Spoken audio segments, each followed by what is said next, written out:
Today we're going to step into the world of aurora photography and look at how to prepare for a night of chasing the northern or southern lights.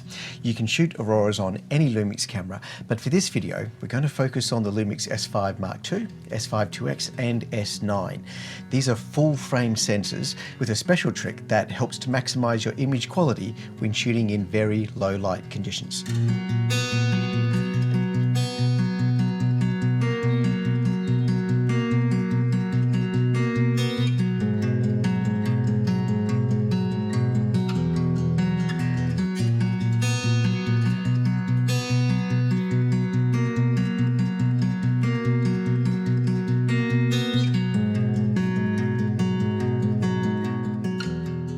We'll get our hands dirty on how to capture an aurora in just a minute, but first let's talk about what auroras are and how to keep track of aurora alerts. I have spent a lot of time over past decades capturing images in the Arctic and chasing the aurora borealis. As we head towards the next solar maximum in 2025, I've also enjoyed a chance to see them in our southern skies as well. In Australia and New Zealand, we need to be a little bit more patient and wait for those special high-level events that push aurora action closer to our southern shores.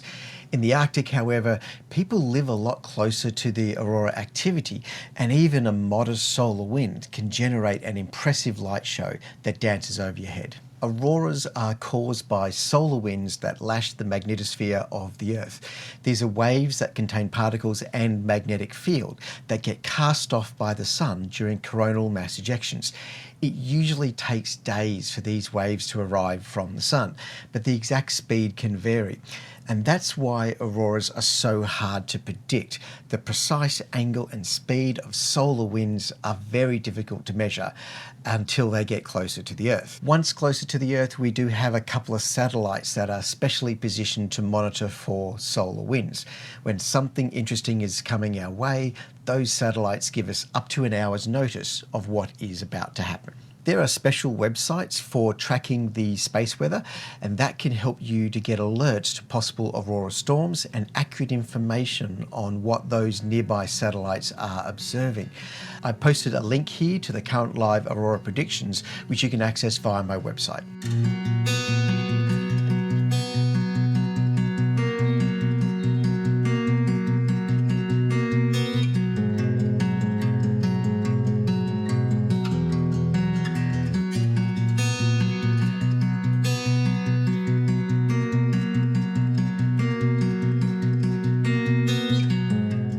Let's say you have an encouraging aurora prediction for the night ahead and you've picked out a spot that is quiet with a clear horizon, minimal town lights, and hopefully a forecast for clear skies. My first recommendation for your gear kit is a really sturdy tripod.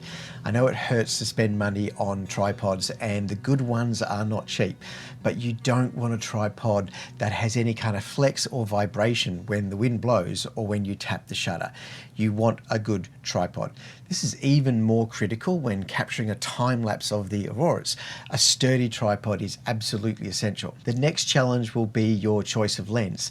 The night sky is very dark even when the auroras are dancing, so a fast lens is what you need. I recommend an f2.8 lens or faster. The LUMIX S series 18mm f1.8, for example, is a great option and a very easy lens to pack. How wide you really need to go will depend on a lot of factors. For really big events or any travel in the Arctic, even a 14mm lens won't necessarily capture the entire story. The night sky is very, very big, and sometimes the landscapes are too. For big nights in the Arctic, 14mm is my preferred focal length. I like to take advantage of the time-lapse feature on LUMIX cameras and set up my camera ready to roll while my hands stay snug and warm inside my jacket. I have a baseline setup of shooting manual priority ISO 4000 and f2.8 at 5 seconds. This is my starting point. On the night, I might adjust this, of course. For a soft aurora on a very dark night, I might need longer exposures. For a moonlit night and a very intense aurora event, maybe 2 seconds will be enough. You have to adjust to the conditions as they happen. Remember, those big aurora events start gentle at first, but they can get very, very bright when reaching their peak intensity. You'll notice that I select ISO 4000, and that's because the LUMIX S5 and S5II models feature dual ISO circuits. The high circuit kicks in at ISO 4000, and this gives a much cleaner signal than if you shoot with the low ISO circuit at high ISO. It's a really good feature of the LUMIX S5 Mark II and S9 that makes it ideal for shooting auroras. I also set my focus to manual. The focus peaking will help you to lock the focus on the stars, and even at f2.8 you'll have plenty of depth of field for distant mountains to look nice. That's the charm of working with a very wide lens. You get a lot of depth of field. For something extra special, there's also an L-mount version of the Sigma 14mm f1.4 lens, and that can allow you to capture extra bright frames of the night sky at even shorter exposures.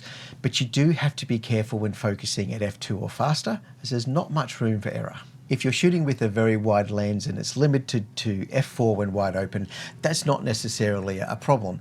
It just means you'll need slower exposures, and perhaps your baseline setup might be around 10 seconds instead of 5.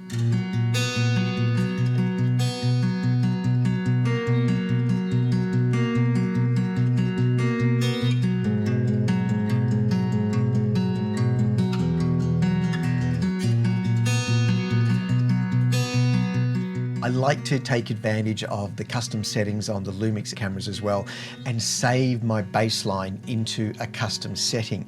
You can even rename this custom setting to make it easier to find on the night. This makes it very quick to get ready for shooting, plus you have the confidence that all your preferred tune-ups are locked in place. No surprises. I may not always actually assemble a time-lapse from those raw files, but I can rummage through them and pick out the best stills later. When you're ready to end your time-lapse sequence, you simply press the Q button at the back of the LUMIX to halt the captures and follow the on-screen prompts to have the camera assemble a video for you. Things to consider tuning for your custom setup include disabling the long exposure noise reduction, because you don't always want to wait another 5 seconds before you take the next shot, especially when you're shooting time lapses.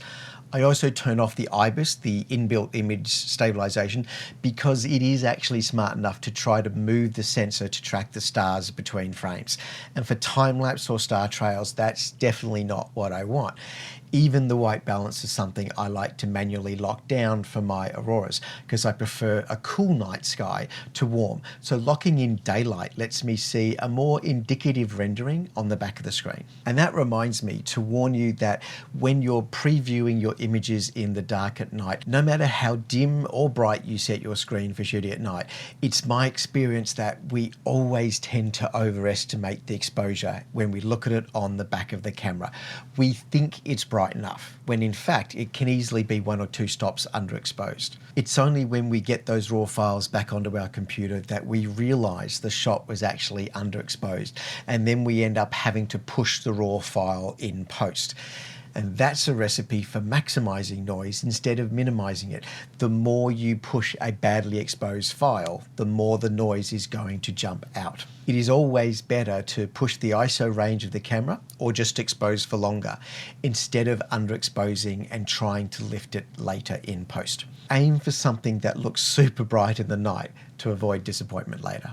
When you have a good exposure for auroras, you don't need to give the raw files much in the way of treatment at all.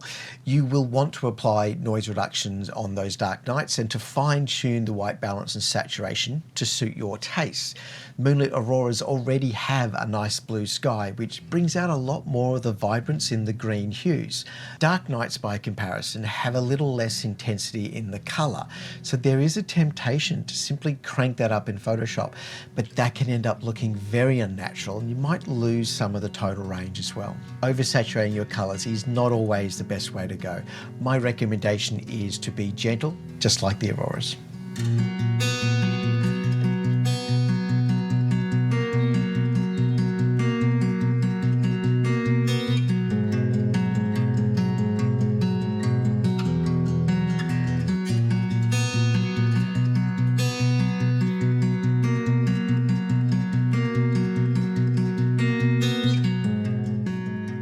I am I'm often asked if the human eye can see auroras, and the answer is yes. The problem is that your camera will see it much better than your eyes.